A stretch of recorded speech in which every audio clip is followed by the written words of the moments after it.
I'm a bit tall here for these microphones. Thank you, Alistair. Her Excellency, the President of the Hellenic Republic, ministers, distinguished speakers, and participants.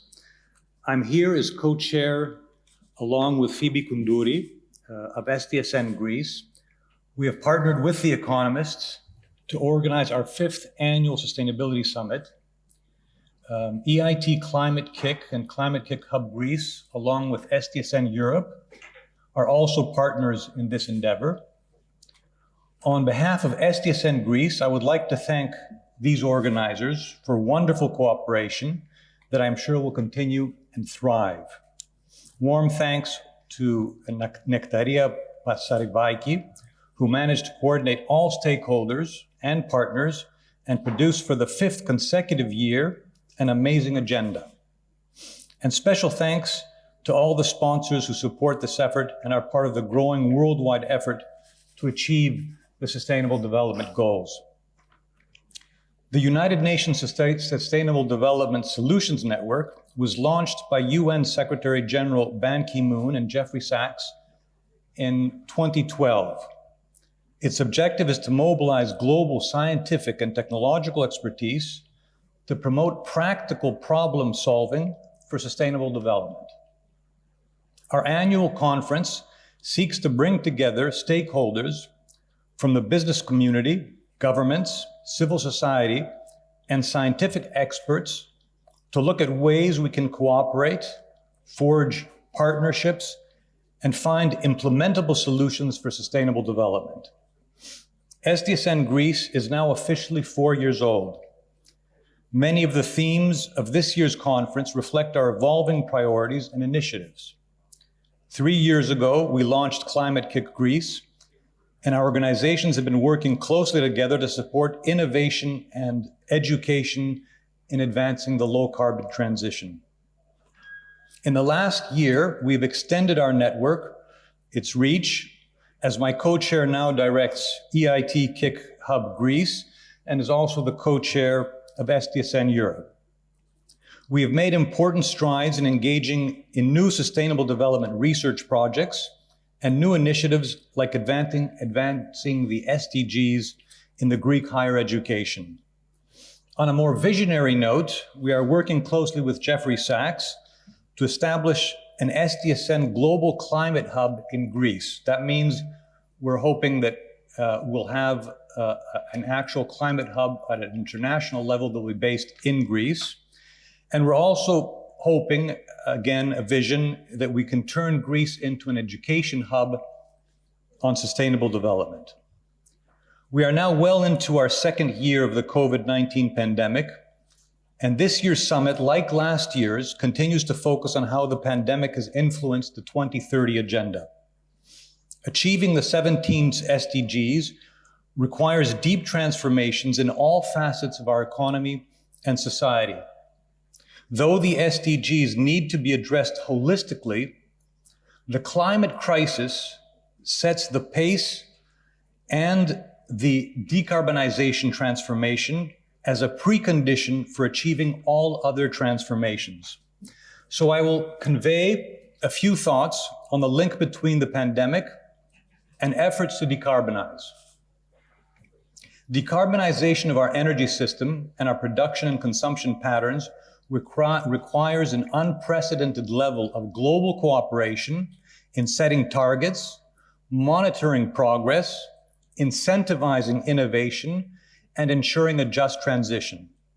It also requires new forms of holistic policy and relationship between the public and private sector and civil society. When looking at the potential lessons learned from the pandemic that could apply for the decarbonization transition, we have cause for hope as well as concern. The initial response by governments to the pandemic were varied, but many effectively addressed the impacts of the shutting down of large parts of the economy. The speed of innovation and rollout of vaccines was unprecedented. It shows that when there is a clear mission and governments, academia, and business work closely together, the unimaginable can happen. Yet vaccine nationalism has also revealed the challenges to global governance. We have failed to ensure a global rollout of vaccines to save those most vulnerable and to protect us all from potential virus mutations. This failure reflects poorly on global cooperation to address the climate crisis and support the most vulnerable and weakest economies. We might have expected that the immediacy of the pandemic crisis would derail or postpone our attention from the climate crisis, as happened with the financial crisis of 2008. Essentially, we had a lost decade after that crisis on climate action. This time, the COVID pandemic has not distracted us from the climate challenge.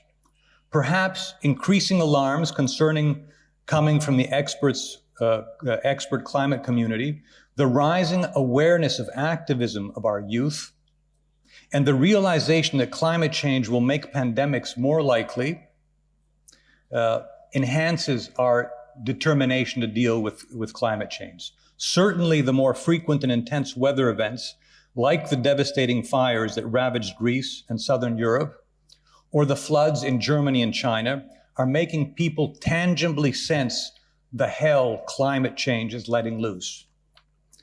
The UN Climate Change Conference, COP26, also seems to be focusing minds. The last year has seen gathering momentum across governments and the private sector. Countries covering more than 70% of global greenhouse gas emissions have now committed to net zero targets. The IEA, the International Energy Agency, traditionally known for its conservative stand, has firmly committed to promoting net zero pathways and has said that there should be no new oil and gas exploration. Almost half the world's assets, or about 43 trillion under management, are now committed to net zero emissions. At least a fifth of the world's 2,000 largest public companies have also committed. The momentum has also been spurred by important political developments like the EU Green Deal and Recovery Fund, and Biden's victory and unprecedented infrastructure funding linking economic recovery and decarbonization are important developments. Now, we hope that Biden manages to actually pass these infrastructure bills. This is a crisis week for the United States and the world, of course. But even with these positive developments, the most recent UN nationally determined commitments synthesis report that just came out finds that with full implementation of the Paris pledges to date, we may end up with a 2.7 degrees Celsius by 2050. So while the pandemic years have shown important momentum for climate commitments, we still have a long way to go, and the real test will come when goals turn into actions. On the policy front, the EU has taken the lead with the Fit for 55 package of 13 proposals, perhaps the first comprehensive, holistic system approach to decarbonization. Still, there will be many sirens as we navigate these very turbulent waters. The pandemic revealed both a great capacity to adapt and to embrace new technologies and ways of living, but it also showed strong pockets of resistance to change. In addition, broader geopolitical and economic developments, like shifting power balance and alliances, the rise of populism, authoritarianism, fake news, and the growing distrust of democratic institutions substantially increased the challenge to and the need for global governance.